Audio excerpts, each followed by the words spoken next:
continuar com o capítulo 7, diferenças estatísticas sobre variâncias generalizadas.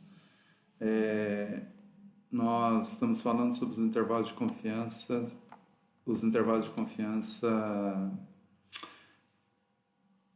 e teste de hipóteses sobre as variâncias generalizadas. Então, nós estamos nessa seção aqui agora. Já falamos da distribuição e na última aula falamos do intervalo de confiança exato, mas numa abordagem computacionalmente intensiva, né? Um método Monte Carlo.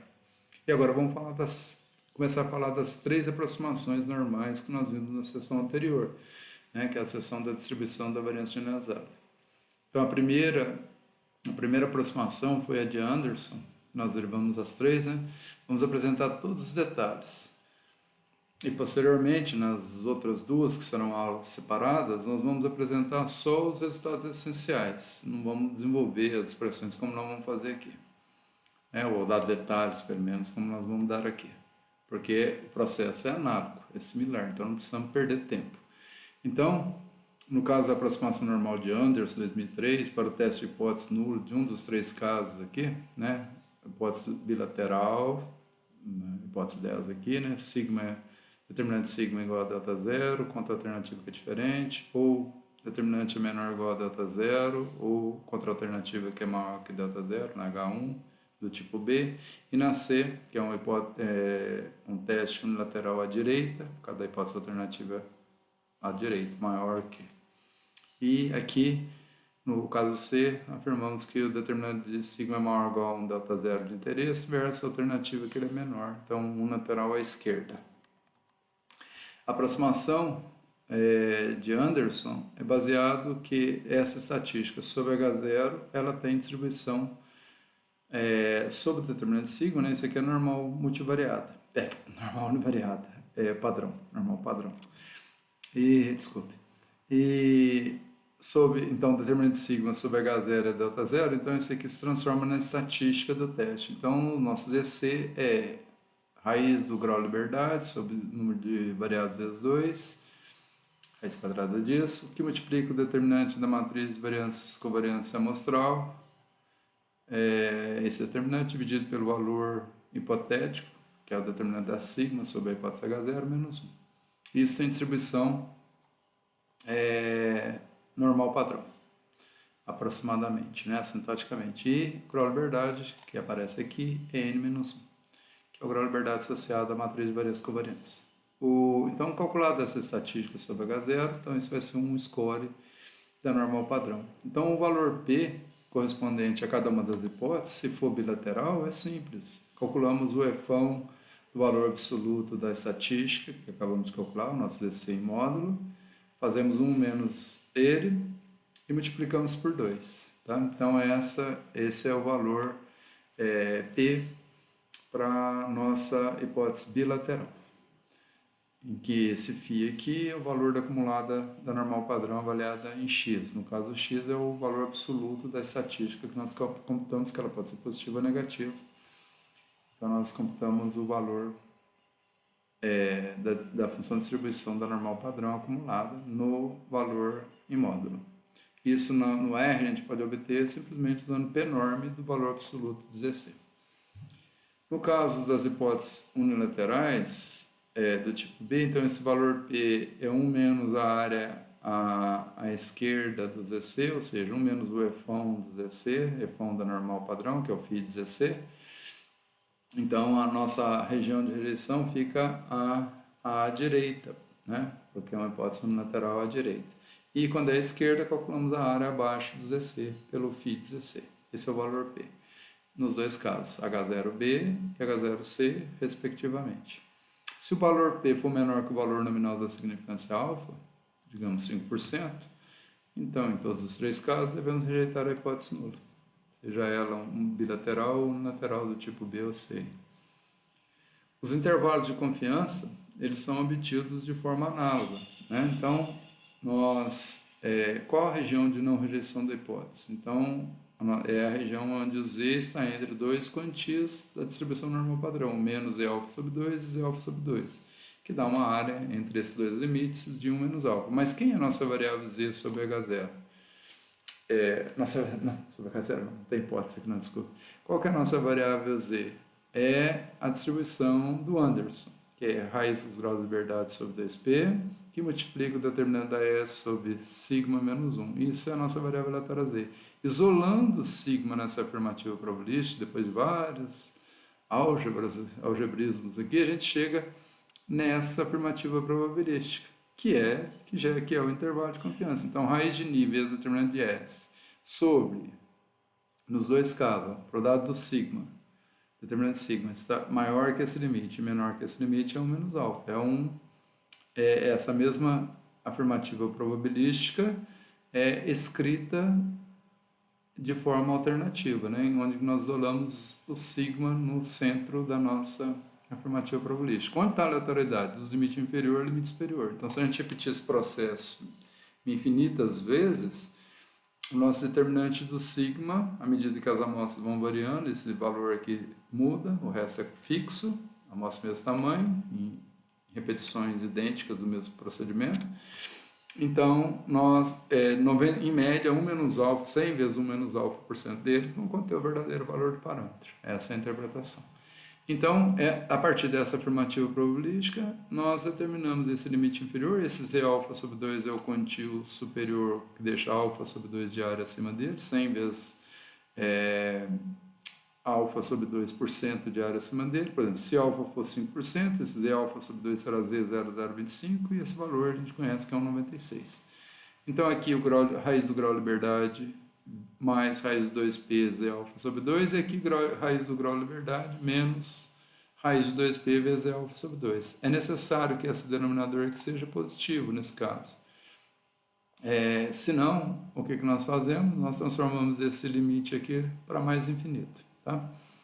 Então, se isso acontecer, então nós teremos um valor calculado aqui, que isso aqui nunca vai dar negativo. Então, é a mesma expressão, raiz de ni determinante de S, exceto que aqui é menos e aqui é mais. Aqui pode dar negativo, eventualmente, se raiz de ni for menor que esse lado de cá. Portanto, o limite inferior do intervalo, o limite superior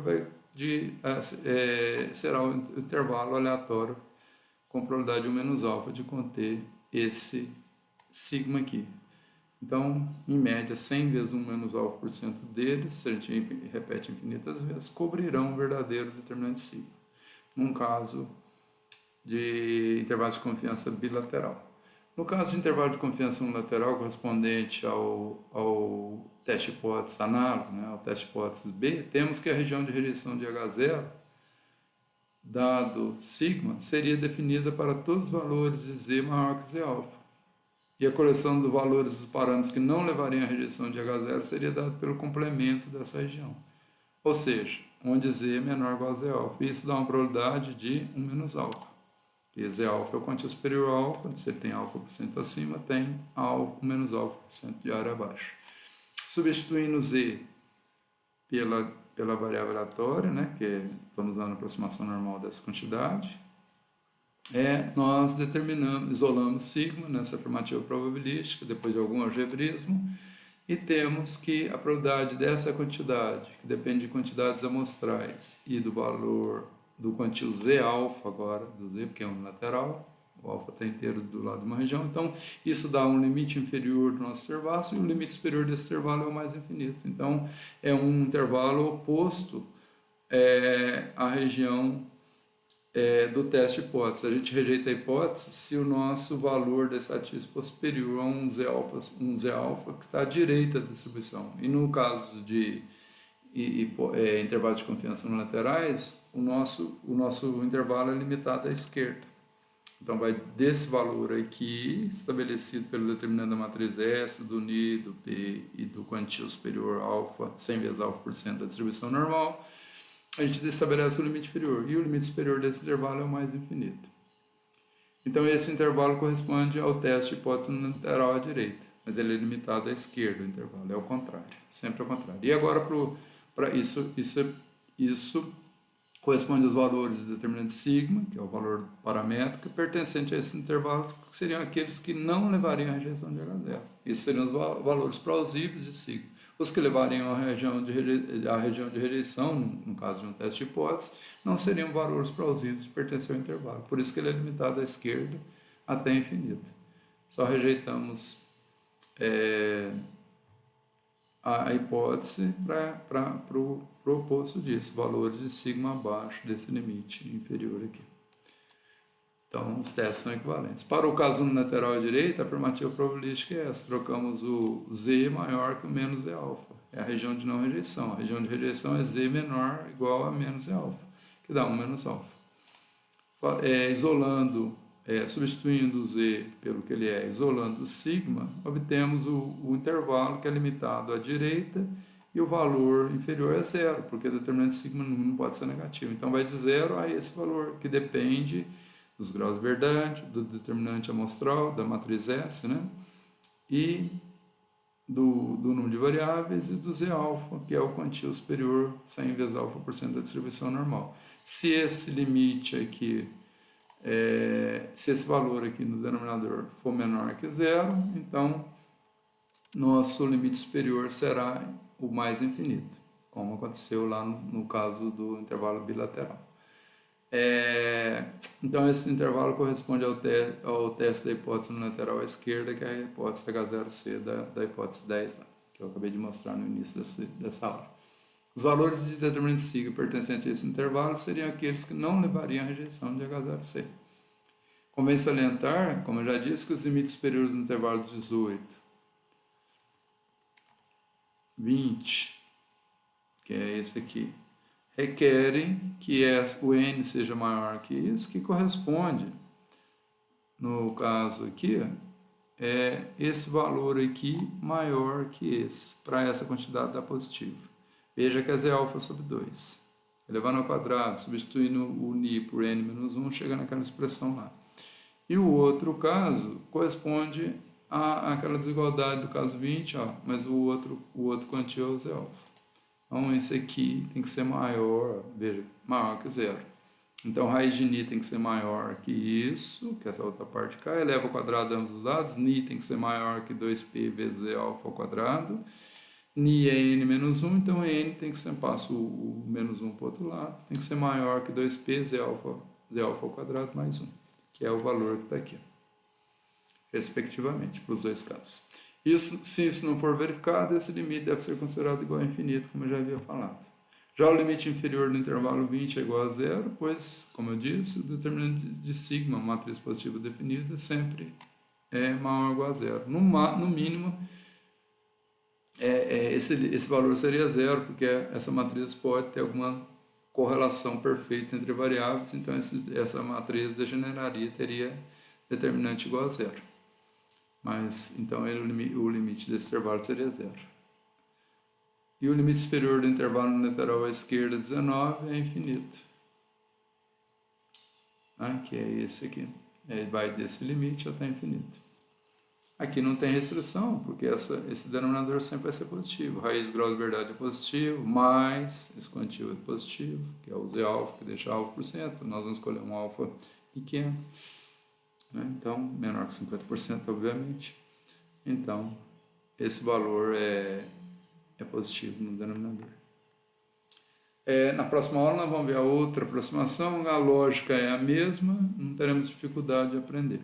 E depois uma terceira, uma aproximação e um quarto intervalo. Esse é o segundo intervalo, a primeira aproximação. Próximo, temos mais 2 aproximações, totalizando 4 intervalos e 3 aproximações. Intervalos e teste de hipótese. Estamos vendo simultaneamente as duas coisas. Espero que vocês tenham gostado e continuamos na próxima aula a partir disso aqui, apresentando a outra aproximação. Muito obrigado por assistir.